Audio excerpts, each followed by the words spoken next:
Hello. আসসালামু আলাইকুম। ওয়ালাইকুম আসসালাম। কে বলছো?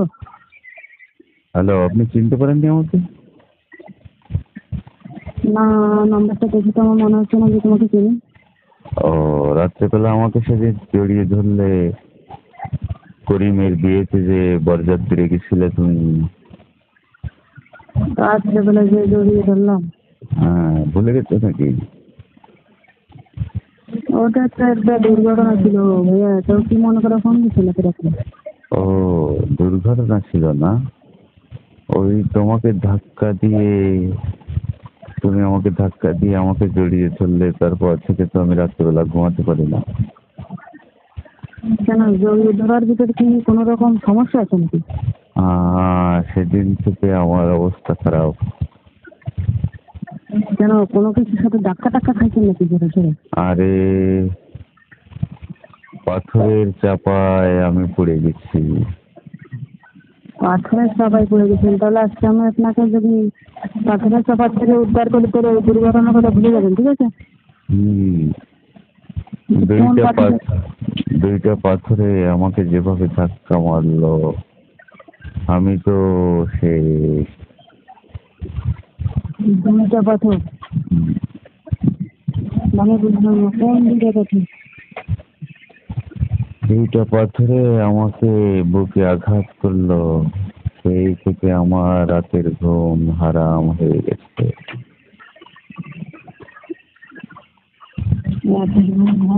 কিসের পাথর এটাই তো বুঝতেছি না।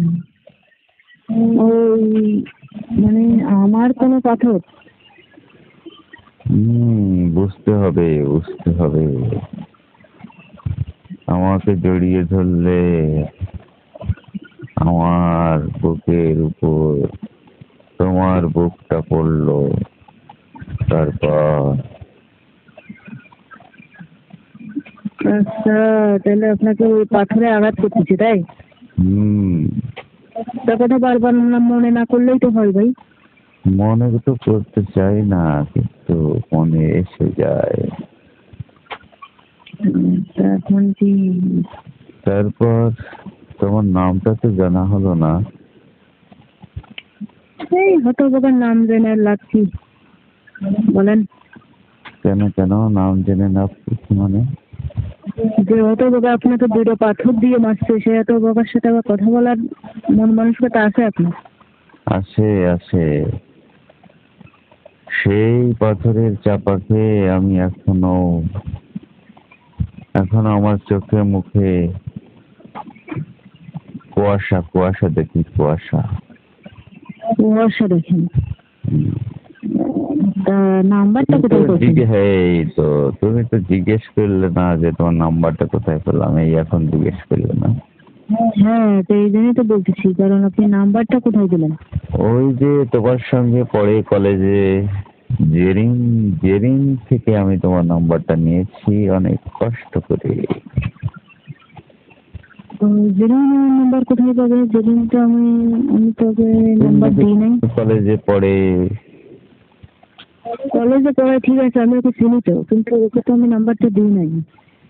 ও, তাহলে ও আমাকে কোথাও থেকে কালেক্ট করে দিচ্ছে। যাই হোক, নাম্বারটা পেয়েছি, সেজন্য আমি এখন খুশি। আর তুমি দাঁড়ান দাঁড়ান, আপনার কথা শেষ হয়েছে? বলো। কথা শেষ হওয়ার পরে বলতেছি, আর এই নাম্বার দয়া করে ফোন টোন দেবেন না। আর কোনো জায়গায় যদি ব্যথা ব্যথা পেয়ে থাকেন, ঠিক আছে, সরিষার তেল দিয়ে, রসুন আছে না, রসুন দিয়ে ওই মোম একটা ধরাইয়ে গরম করে লাগান। দয়া করে আমাকে আর ফোন দিয়েন না, আর আপনার দুঃখের কথা বলিয়েন না, ঠিক আছে? যতটুকু যা হয়েছে আমি তো তখনই ভুলে গেছি। আমি আর মনে করতেও চাই না, কারণ এখনকার বেশি খারাপ। এগুলো তো একেবারে শেষ। এগুলো হচ্ছে সব সাজানো গুছানো, রেডি। আমি বাস্তবে কোনো কিছু না, ঠিক আছে? আমি তো তোমার প্রেমে পড়ে গেছি। এই জন্যই তো আমি আগে থেকে এতগুলো কথা বললাম আপনাকে। তারপরে আবার আপনি সেই কথাটা বললেন কেন? আচ্ছা ঠিক আছে। আমি তো ওই কথাটা আপনার থেকে শুনতে চাই নাই, ঠিক আছে? তোমার নামটা আমি জানি একটু একটু, কিন্তু তোমার নামটা আমি জিজ্ঞেস করেছিলাম, তোমার নামটা বলো।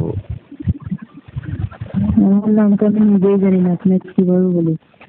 ও তাই নাকি? তা আপনার বাড়ি কোথায়? ওখানে? আমার বাড়ি ওখানেই, একটু ভেতরে আছি। বিয়ে বাড়িতে গেছিলাম কি? মেয়ের কোনো আত্মীয় হন নাকি? মেয়ের কোনো আত্মীয় নিশ্চয়ই হই, তা না হলে আমি কেন বিয়ে বাড়িতে যাব? ঠিক আছে, আচ্ছা ঠিক আছে, রাখো। আপনাকে তো ওই পাগলা শাহরুখ খানের মতন লাগে, ঠিক আছে? পাগলা শাহরুখ খান? ও, মানে শাহরুখ খানের মতন, কিন্তু শাহরুখ খান তো আর না, এই জন্য পাগলা পাগলা শাহরুখ খান। ও আচ্ছা আচ্ছা, তাই? আমাকে আপনাকে কিন্তু পছন্দ হয়, কিন্তু জাস্ট এখনকার ছেলেটাকে তো আর বিশ্বাস করা যায় না। অলরেডি 2টা বিয়ে করার পরেও বলে বিয়ে করি নাই, কিভাবে বিশ্বাস করবো? তাই? আর আচ্ছা ঠিক আছে, আপনার একটা নামও তো দিয়ে দিলাম, পাগলা শাহরুখ খান। ওকে।